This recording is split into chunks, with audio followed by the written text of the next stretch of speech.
ଆଉ ଗୋଟେ କଥା ହେଉଛି ଯେଉଁଟାକି ଆଗରୁ ଥିଲା ଆଇପିସି, ଏବେ ସେ ଚେଞ୍ଜ ବିଏନ୍ଏସ୍ ହେଇଯାଇଛି, ଯେଉଁ ଭାରତୀୟ ନିୟମ ସଂହିତା ଯେଉଁଟା କୁହାଯାଉଛି।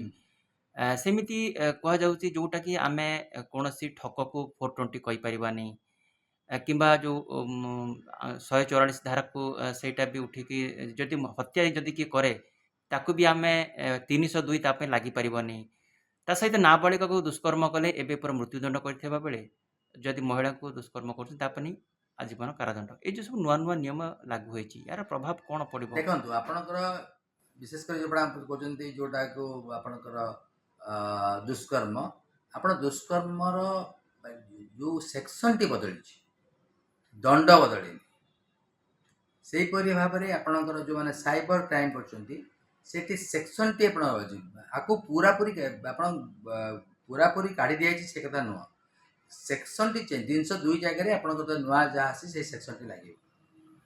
ସେପରି ଭାବରେ ଯେଉଁମାନେ ଦୁଷ୍କର୍ମ କରୁଛନ୍ତି ତାଙ୍କ ଆଗରୁ 376 ଥିଲା, ତା ବଦଳରେ ଆଉ ଗୋଟେ ସେକ୍ସନ ଅଛି, କିନ୍ତୁ ସେଇ କଥା ରହିବ, ସେଇ ପନିସମେଣ୍ଟ ରହିବ, ସେଇ ଜିନିଷ ରହିବ। ତେଣୁ ପରିବର୍ତ୍ତନ କିଛି ହେଇନି। ପରିବର୍ତ୍ତନ କେବଳ ନମ୍ବରର ମାନେ ଯେଉଁ ଆମେ କହୁଥିଲେ ଯେମିତି 420 କହୁଥିଲେ, ସେଇଟା ଆଉ ଲୋକ କହିବେନି 420, ଲୋକ ଆଉ କହିପାରିବେନି 302 ଏପରି ନାହିଁ। କିନ୍ତୁ ତାର ପନିସମେଣ୍ଟ ଅଛି ଏବଂ ସେକ୍ସନ ବଦଳି ଯାଇଛି।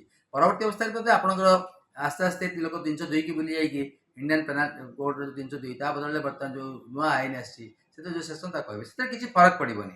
ଆପଣ ଲୋକ କିଛି ଦିନ ପାଇଁ ଲୋକ କ'ଣ ବିଚାରପତି ମାନଙ୍କ କଥା କୁହନ୍ତୁ, ଆପଣଙ୍କ ଆଇନଜୀବୀ ମାନଙ୍କ କଥା କୁହନ୍ତୁ, ତଦନ୍ତକାରୀ ଏଜେନ୍ସି ମାନେ ପୋଲିସ ମାନେ କୁହନ୍ତୁ, ସେମାନେ ମଧ୍ୟ ହଠାତ୍ ଏସବୁ ସେକ୍ସନ ଗୁଡ଼ିକ ତାଙ୍କର ମନ ନ ରହିପାରେ। ତେଣୁ ଏଥିପାଇଁ ମଧ୍ୟ କୋର୍ଟ ମାନେ ଟିକେ କୋହଳ ମନୋବର୍ତ୍ତି ନେବେ। ଯଦି ଜଣେ ପୁରୁଣା ସେକ୍ସନରେ ଯଦି ଆପଣଙ୍କର ଗୋଟେ ଲୋକକୁ ଫରୱାର୍ଡ କଲା, ତା ମାନେ ନୁହେଁ ଯେ ସେଟାକୁ ଆଉଟରାଇଟଲି ମନା କରିଦିଆଯିବ। ତା ଜାଗାରେ ଯେଉଁ ସେକ୍ସନଟି ଅଛି ସେଟା କରାଯିବ। ଆଉ ଗୋଟେ କଥା ହେଉଛି ଯେଉଁଟାକି ଆଗେ କୁହାଯାଉଥିଲା, ଯଦି ପ୍ରଥମ ସ୍ତ୍ରୀ ଥାଇକି ଦ୍ୱିତୀୟ ମାନେ ସେ ତାକୁ କପଟ କରି ଦ୍ୱିତୀୟ ସ୍ତ୍ରୀ ବାହା ହୁଏ, ତା ପାଇଁ 7 ବର୍ଷ କାରାଦଣ୍ଡ କରାଯାଇଛି। ତା ସହିତ ବିବାହିତ ସ୍ତ୍ରୀକୁ ଯଦି ଫୁସଲେଇକି ତମେ ନେଇଯିବ କୁଆଡ଼େ, ତା ପାଇଁ ମଧ୍ୟ 7 ବର୍ଷ କରାଯାଇଛି। ଏଇଟା ଆଗରୁ ଥିଲା ନା ଏଇଟା ନୂଆ କରାଯାଇଛି? ନାଇଁ ନାଇଁ, ସେ ସବୁ ଜିନିଷ ଥିଲା।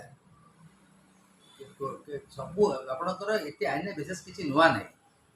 ଆପଣଙ୍କ ଯଦି ଜଣେ ନିଜ ସ୍ତ୍ରୀ ମଧ୍ୟ ହେଇଥିଲେ, ଯଦି ସେମାନେ ଜୁଡ଼ିସିଆଲି ସେପାରେସନ୍ ହେଇଛନ୍ତି, ତାହା ଯଦି ସେମାନଙ୍କ ଉପରେ ଯଦି ସେମାନେ ତାଙ୍କ ନିଜ ସ୍ତ୍ରୀ ହେଇଥିଲେ ମଧ୍ୟ ସେ ତାକୁ କୋର୍ଟ ଅଫ୍ ଲ ଦ୍ୱାରା ଯଦି ସେପାରେସନ୍ ରହୁଥିବେ, ତାଙ୍କୁ ଯଦି ତାଙ୍କ ସାଙ୍ଗେ ସହବାସ କରିବେ ସେଟାକୁ ଦୁଷ୍କର୍ମରେ ଯିବ। ଏସବୁ ବ୍ୟବସ୍ଥା ଥିଲା।